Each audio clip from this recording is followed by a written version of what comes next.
What's going on YouTube? It's Disney. Today we're going to be talking about how to avoid comebacks.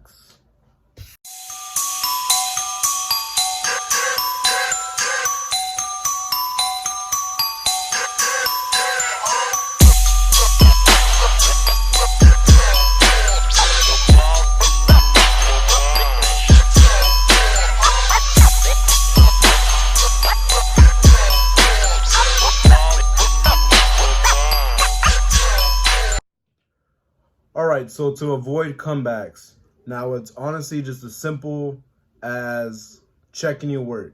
That's all it is. Now I'm going to share a video with y'all of a brake job I did a while back. You might have seen the video if you follow me on Instagram already, that I did a brake job on a BMW.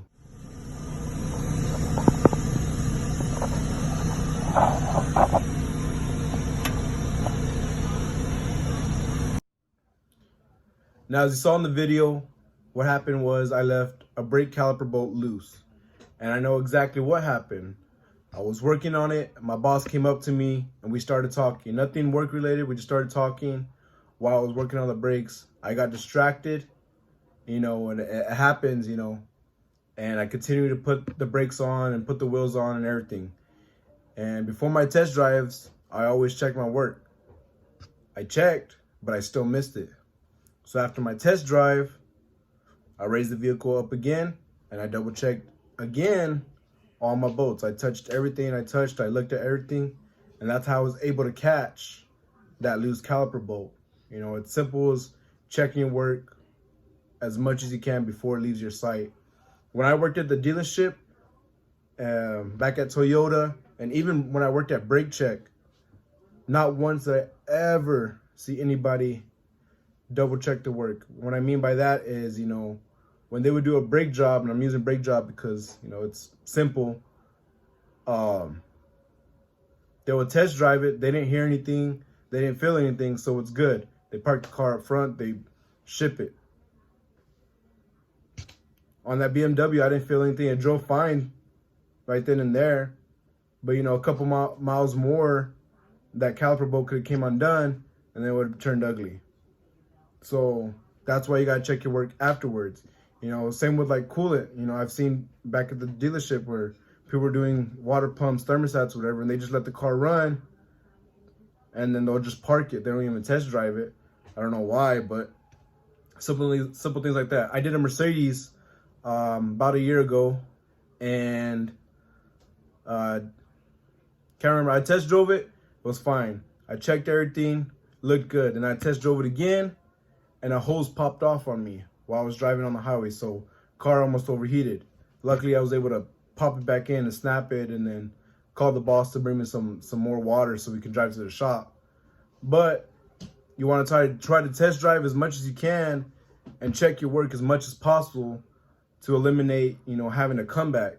If you're doing a big job, and you're deep down and the engine's basically torn apart, check, intake bolts, 10 3 times, before you put something, if you're doing valve covers, check those valve cover bolts, 10 times before you put the intake on, if the intake's in the way of that valve cover, just to make sure that it's not loose for whatever reason, you didn't forget anything. Check all your connectors again, push them in, because sometimes, you didn't push them in all the way. I've had that happen to me. I'm test driving, check engine light comes on, and I'm like, crap, what the hell? And I look, and I don't see anything, but then I go and try to press all my connectors, or I'll get the scan tool and bring it up, and it says mass airflow or something like that, and oh man, the connector's not in all the way. So little things like that, attention to details, checking your work, is how you avoid comebacks. I know, on a flat rate system, you're in a rush, boom, boom, you want to get the hell out of it, you don't want to see it again. That's the point, you don't want to see it again. Take that extra 15, 20 minutes to check your work, so that way you know what's good and you don't have to worry about it anymore. At my shop, comebacks are unacceptable, like unacceptable. When I first started, within my 3 month period, my boss wanted to fire me because I left a shock loose on the truck. But of course I was still new and everything, and luckily there was no damage prevented, but the customer came back because of clunky noise. I didn't hear it on the test drive, and I just shipped it. I didn't double check my work. I just drove it. All right, it's good. Parked it up front. I messed up, you know, and I mean, comebacks are unacceptable where I work at. You know, my boss does not like comebacks. And, you know, he'll ask me 3 or 4 times, you check this, you check this. I'm like, yes, yes, yes. And he's on my ass.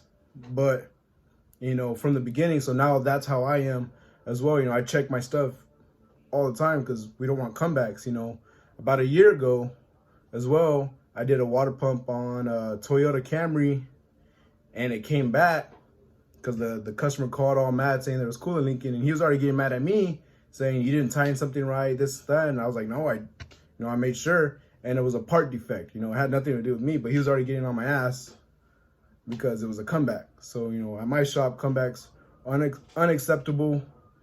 You know, so, but it's as simple as checking your work and make sure you're doing it right, and you can avoid mistakes as long as you double check. So I know I kept saying that, but just simple as it is, you know, stop rushing. You know, you're gonna lose time on certain jobs, but you can make it up elsewhere. You know, say there's an hour job here, it takes you 2 hours. Or if you get a brake job, you know, front and rear brake job that pays 4 hours, finish it in 2. You made up that hour that you lost on that hour job. You know, stop rushing, be fast, but, you know, check yourself. All right. Anyways, that's what I have to say about avoiding comebacks. Like I said, my shop comebacks are unacceptable where I'm at. So if I get a comeback, it's pretty much getting fired. Now a fuck up, sorry for my language, a mess up, you know, that's understandable. Like, you know, I break something, it's not a comeback. I break something in the shop that's totally different from a comeback. Anyways, if you like this video, give me a thumbs up. If you didn't, give me a thumbs down. If you want to see more, make sure to like, subscribe, and hit the bell to get notified when I post another video. Anyway, thanks for watching. See you in the next one.